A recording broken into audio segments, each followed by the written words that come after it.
Where now for the Tel Aviv protesters? After 30 weeks of this, they've failed to stop Parliament passing legislation which weakens the Supreme Court's ability to check the power of the executive.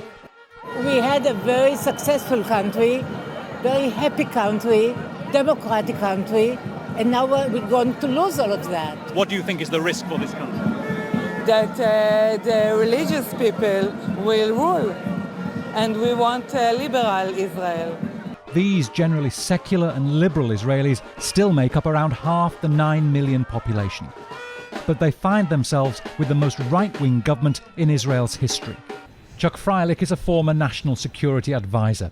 He says Israelis have ignored a series of issues that have bubbled up over decades, and that includes the occupation of the West Bank. One is this whole judicial reform. I call it a judicial wrecking ball. It's the rise of the ultra-Orthodox, and it's also the Palestinian issue, which is reaching an inflection point. There are some who maintain that separation is irreversible, a two-state solution is no longer viable, and others who say, well, we're near that point, and I think what you see is liberal Israel saying, well, wait a minute, we're afraid that we are near that point and we don't want to reach it.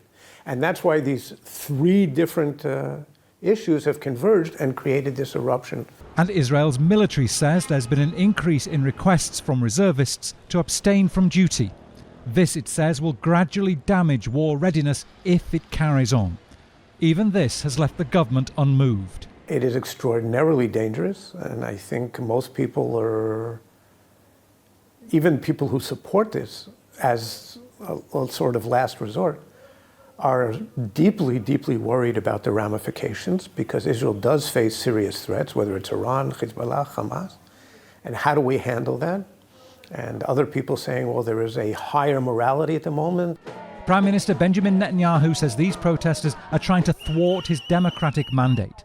What he calls legal reforms will, he says, balance government branches.